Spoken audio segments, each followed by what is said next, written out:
May I come in?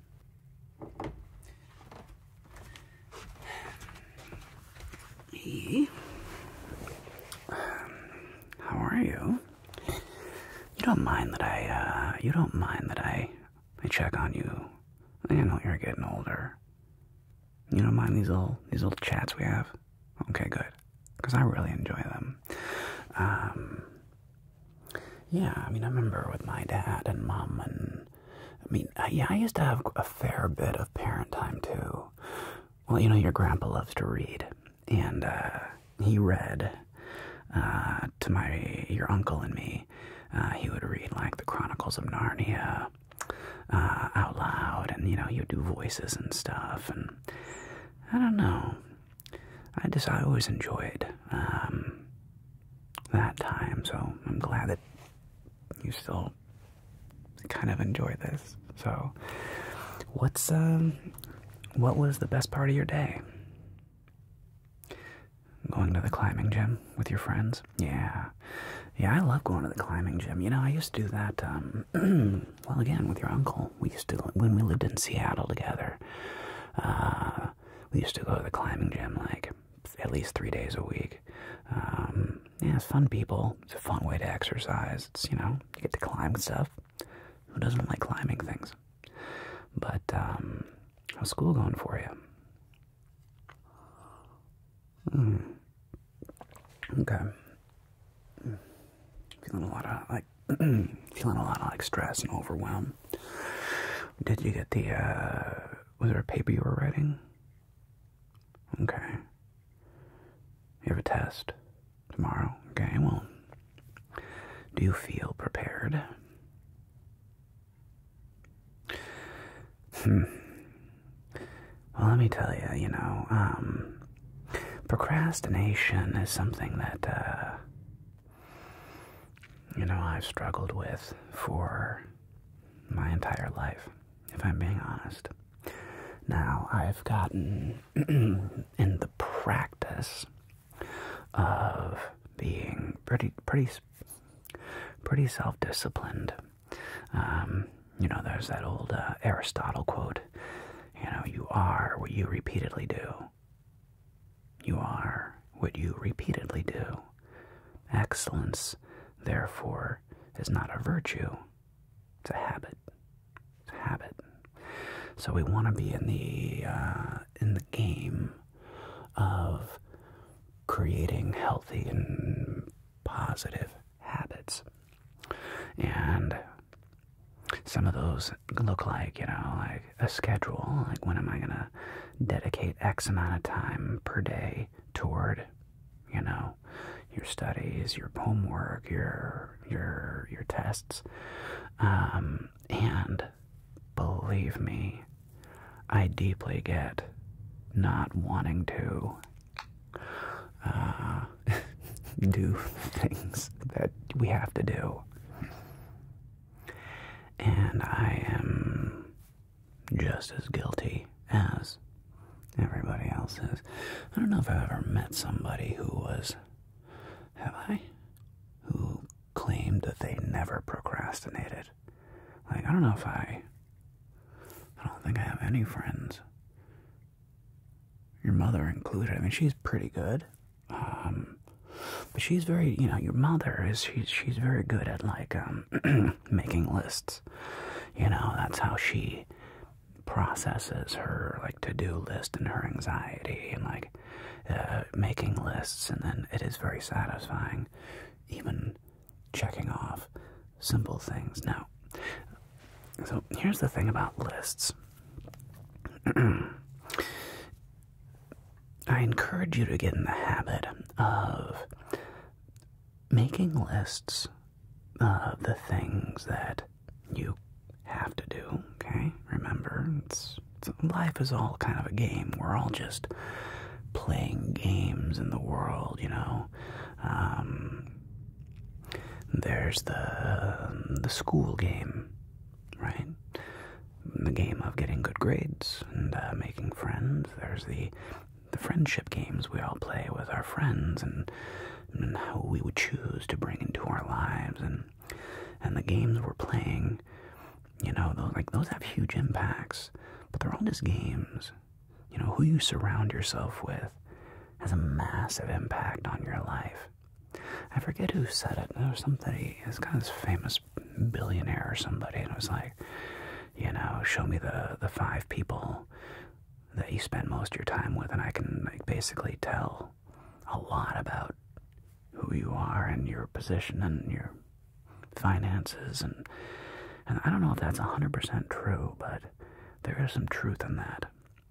So, you know, if your friends that you're hanging out with are getting their work done and getting their homework done and getting their studies done, you'll probably do the same.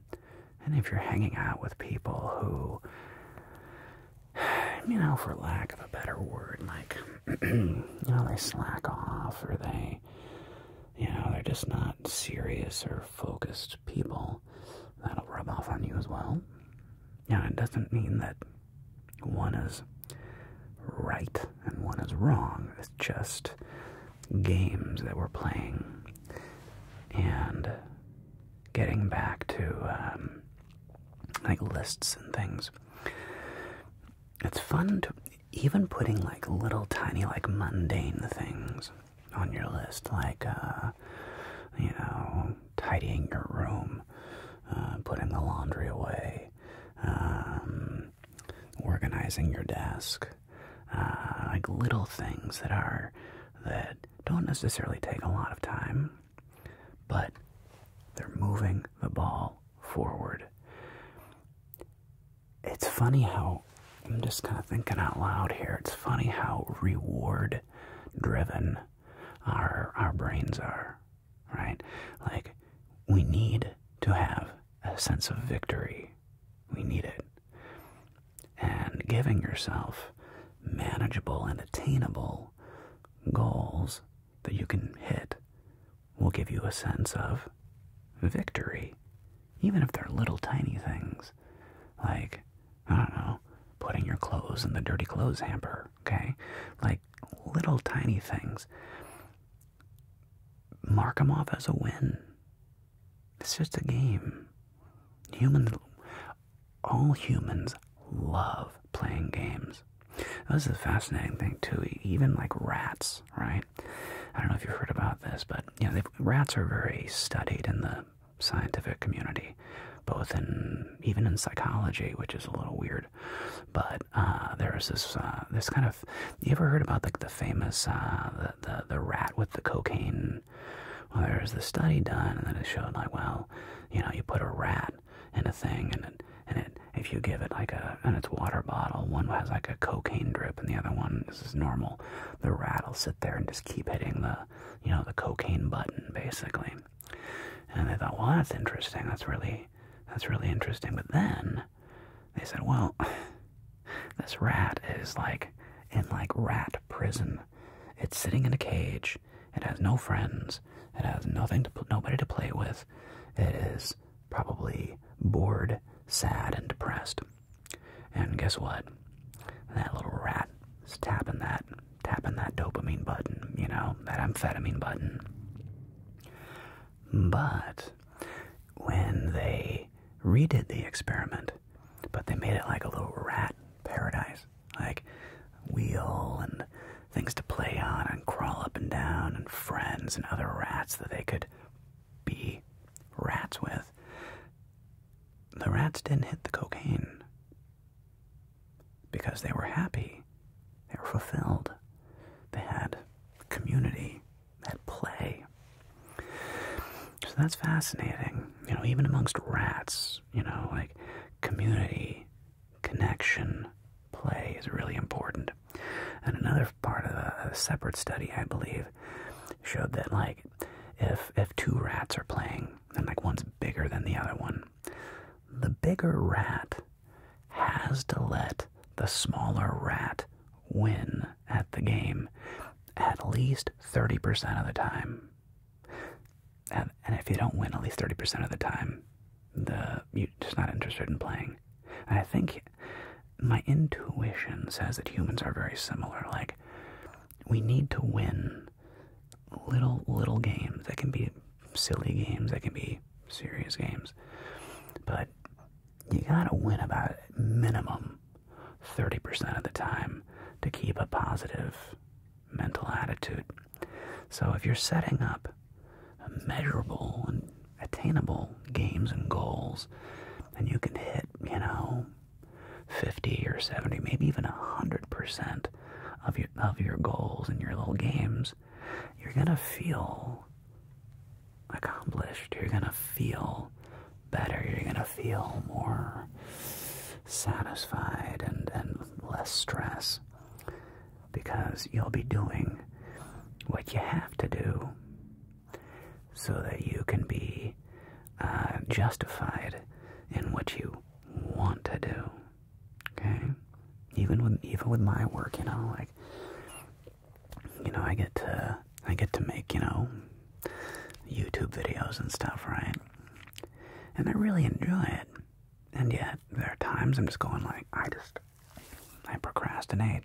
I go like, man, I don't know what I'll film today. I don't know what I want to do. And maybe the content I've been making is, stupid, or people aren't resonating with it, or there's a million things where even in a job that I truly enjoy, there's still work. There's still the work. And that's the stuff that you have to do so that you can enjoy the things that you want to do when you can. And this is another thing that I've really, really found to be true. I enjoy my leisure time exponentially more when I know that I've earned it. You know what I mean? Like, if you have like a couple like really hard weeks and you just nose to the stone, you're studying and you're getting after it, and you're getting all your homework done, and you've been really productive. Then when a day comes where you don't have anything on your schedule and you just feel like relaxing, it's deeply satisfying, Then you can just lay back and play a video game, and you're just like, I have earned this. I have earned this, And you can really appreciate it because you did the work. And the flip side, if you have too much leisure time, most people, in my experience, with too much leisure time, get depressed, which is very counterintuitive. It doesn't seem like that would be the case. You're like, oh my God, I have all this leisure time. Like, this is the dream, right? Well, maybe not.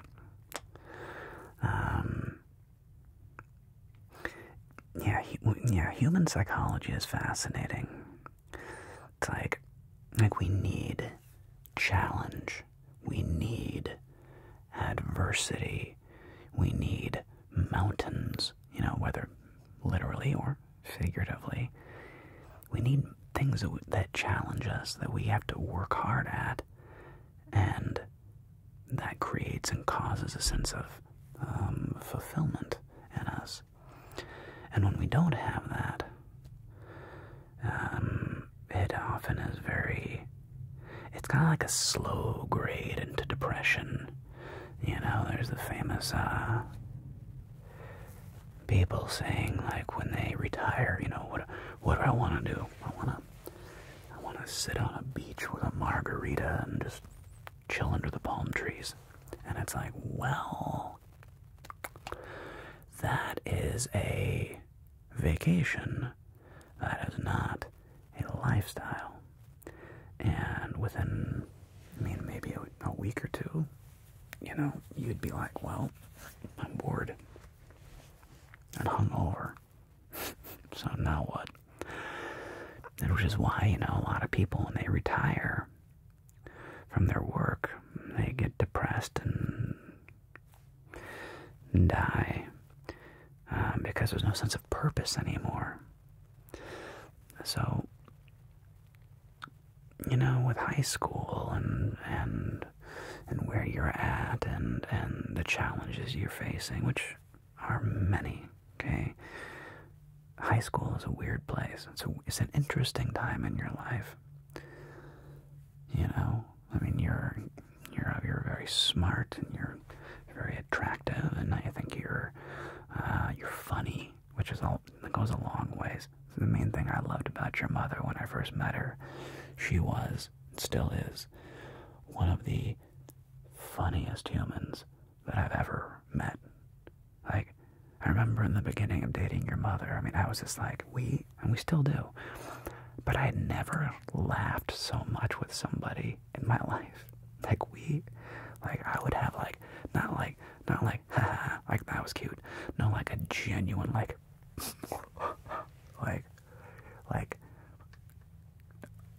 forcibly laughed out loud because what she said was so hilarious. And you have that same quality. You know, you're very funny. And I think, you know, being funny is a sign of intelligence. It's like you gotta be quick up here, you know, to crack jokes. And it's still hard. It's still difficult. It's still a lot. You're dealing with, you know, like what I remember, like high school politics. And what I mean by that is, like, you know, the constant and never-ending popularity contest, you know, that is high school. I mean, I remember it was always a frickin' fashion show. You know, I went to public school and back in Ohio, and we had like 1,000 kids. It's a pretty good sized high school. I think it was around 1,000 kids. And but like if you wore like the same shirt on Thursday that you wore on Monday, inevitably some jackass would be like, "Oh, you wore that shirt on Monday. What's wrong with you?" Or I don't know. It was just, I hated that. You know, I hated that. And I was pretty popular. I don't know. I was kind of one of those weird kids. I played hockey. So I played varsity and JV. So I was like kind of in with the jocks.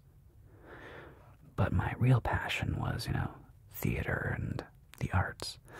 And so I was like friends with like the theater dorks, the theater nerds, who are really cool. I love. They're just a fun group of humans. But I had my toe in kind of both worlds, and I was you know, I'm pretty go with the flow. I'm generally pretty, I think I'm relatively likable in that way. And even in spite of that, I still hated high school. Hate's a strong word, but I definitely, I was ready to be out of high school, like, as soon as possible, you know. Yeah, it just wasn't for me necessarily, you know, to each their own. And you're just in the middle of that right now. So you're dealing with like the politics of your friends, your friend groups, you know, the grades. I mean, I was always pretty good at grades, but they're just a game. You know, grades are just a game. I was pretty good at playing that particular game, but it's work. You gotta sit down and read. You know, you gotta read the book that your teacher assigns. And the sooner you start reading it, the better. You know, you gotta write the book report. You gotta write the essay. You gotta, you know, but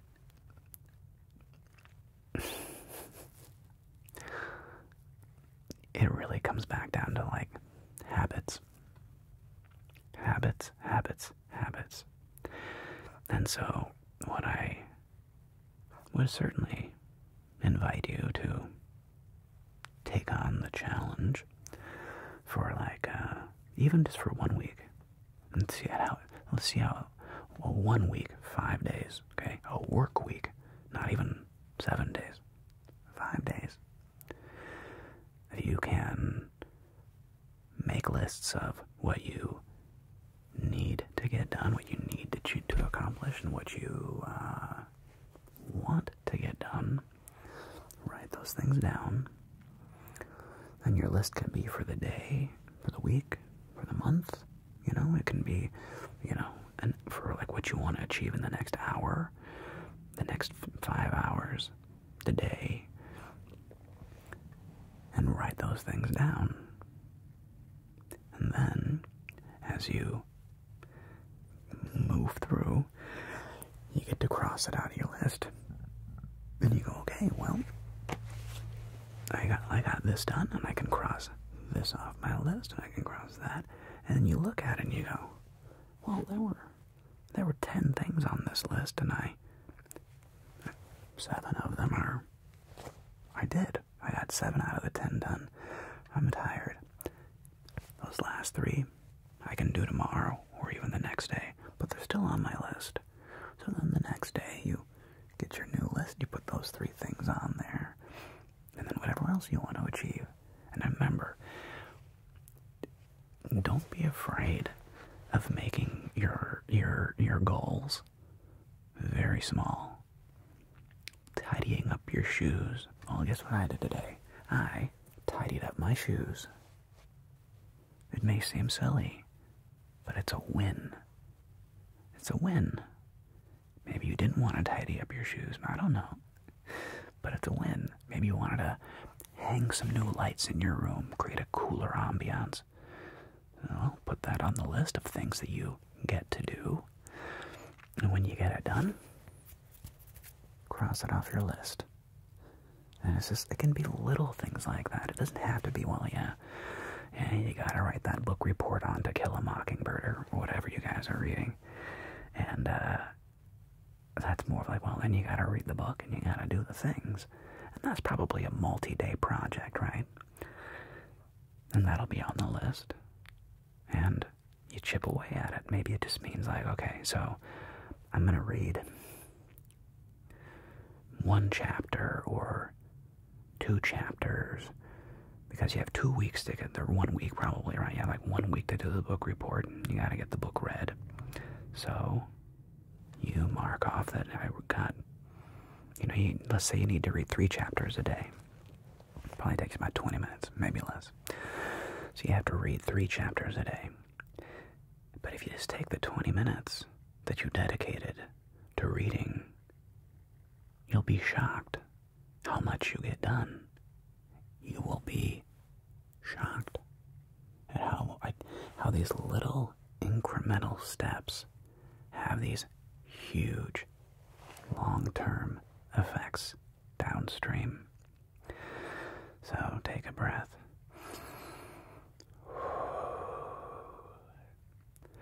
There's a lot that you feel like you have to do. I know. Breathe. So let's start getting your life organized. And we're going to start making lists of like the little things and the big things that you want to get done. And I think it's going to be a giant stress reliever. I think you're going to feel better. I think you're going to have less anxiety. And yeah, you want to take this on.